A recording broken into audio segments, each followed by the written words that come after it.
Point. Bonne journée. Si vous vous demandez si cela vaut la peine d'acheter une Skoda Rapide et quels problèmes vous pourriez rencontrer lors de son fonctionnement, alors vous êtes au bon endroit. Ainsi, malgré l'origine Kaluga de tous les rapides officiellement vendus sur notre marché, la résistance à la corrosion de la carrosserie est à un niveau élevé. La peinture de haute qualité et le revêtement galvanique du métal ne risquent pas de rouiller. Une maladie infantile typique de rapide est la respiration sifflante des haut-parleurs des portes d'entrée dans le froid. Fin 2014, les Tchèques ont commencé à travailler avec un nouveau fournisseur de composants audio, après quoi le problème a disparu. Quant à l'intérieur, comme il sied à une voiture économique, il est en plastique dur. Avec le temps, il commencera à grincer. La version de base de la Rapide était équipée de sièges d'apparence simple et, malheureusement, pas des plus durables. Leur rembourrage s'use sensiblement après un kilométrage de 50 000 à 60 000 km. Le plus souvent sur le marché secondaire, la Skoda Rapide se retrouve avec un moteur de 1,6 litres. Jusqu'à l'été 2015, le liftback était équipé d'un moteur de première génération portant la désignation d'usine EA111, après quoi le moteur de nouvelle génération EA211 a été installé. Vous pouvez même distinguer visuellement un vieux moteur d'un nouveau. Sur l'ancien moteur, une garniture décorative en plastique ne recouvre qu'une partie du couvercle de soupape. Sur le nouveau, il y a un grand boîtier de filtre à air sur le dessus, et le moteur lui-même est orienté avec le collecteur d'échappement vers l'arrière. Au fil des générations, la chaîne de distribution a cédé la place à une courroie de distribution. Le délai fixé par le constructeur pour remplacer la courroie est considérable de 120 000 km. Autre différence fondamentale entre les deux versions du moteur 1,6 litres. L'apparition d'un mécanisme de réglage des phases d'admission. Si l'on privilégie la fiabilité, alors l'ancien moteur EA111 semble préférable à son successeur. Cela peut être gênant en raison de l'augmentation des vibrations, mais cela nécessitera principalement de nettoyer le papillon des gaz. La version la plus puissante de la Rapide est dotée d'un moteur 1.4 TSI turbocompressé de 122 chevaux caché sous le capot. Au début, ce moteur a fait l'objet de nombreuses critiques, mais le liftback tchèque a eu de la chance. Au moment où l'équipe Skoda a commencé la production du Rapide, le 4 turbocompressé avait déjà perdu presque tous ses défauts inhérents et était devenu beaucoup plus fiable. Le 1.4 TSI utilise un entraînement par chaîne de distribution. Pour éviter que la chaîne ne s'étire à l'avance, le propriétaire doit se donner pour règle de serrer d'abord le frein à main lorsqu'il est garé, puis de mettre ensuite la voiture en marche. De plus, le moteur turbo n'aime pas les courts trajets hivernaux. Si le moteur n'est pas correctement réchauffé, les bougies d'allumage et les bobines d'allumage deviendront des consommables. Si vous faites le plein dans des stations-service non testées, cela sera tout à fait vrai pour les injecteurs équipés d'une pompe à carburant. En plus du moteur turbo compressé de 1,4 litres, un moteur de 1,2 litres était disponible pour la Rapide. En 2017, les Tchèques ont décidé de l'abandonner. Il ne sert à rien de le regretter. 75 chevaux atmosphériques se sont avérés insuffisants pour le pas si petit Rapide.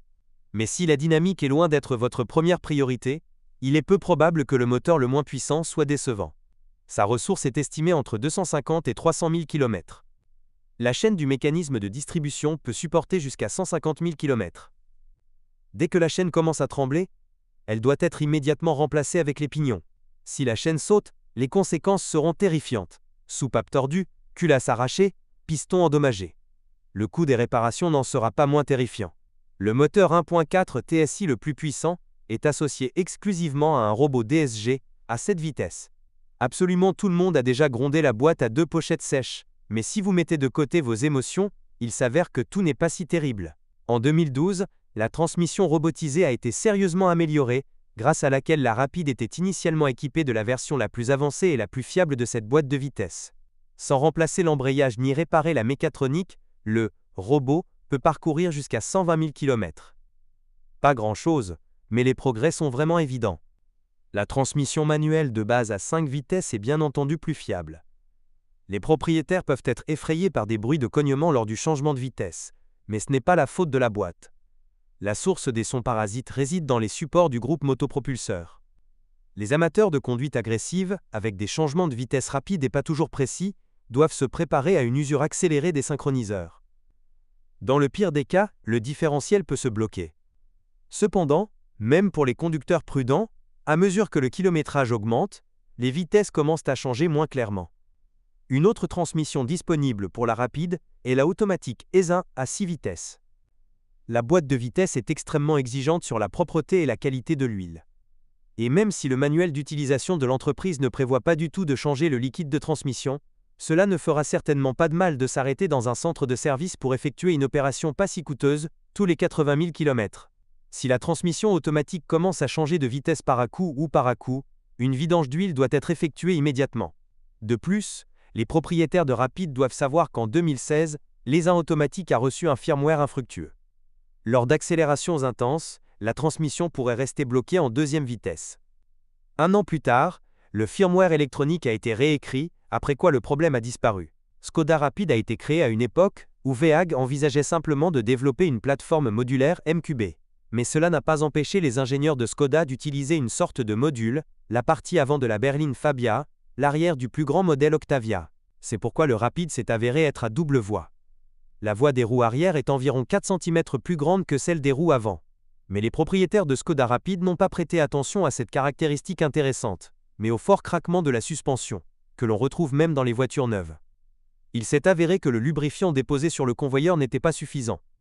De plus, le lubrifiant a été progressivement lavé avec de l'eau et des réactifs, après quoi les grincements dans la suspension n'ont fait que s'intensifier.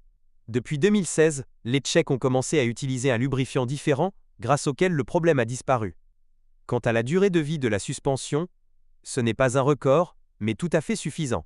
Avant une révision massive de la suspension, les voitures parviennent à parcourir environ 100 à 110 000 km.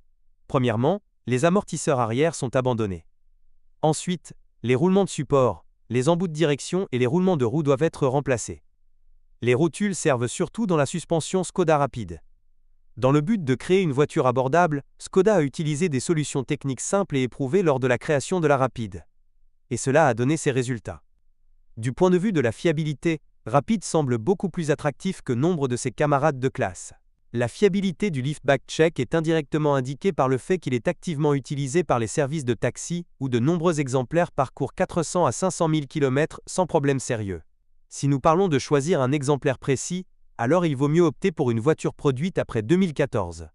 À ce stade, la plupart des maladies infantiles avaient été éliminées. Si vous êtes propriétaire, assurez-vous de laisser un commentaire sur cette voiture. Votre avis aidera certainement les autres à choisir une voiture.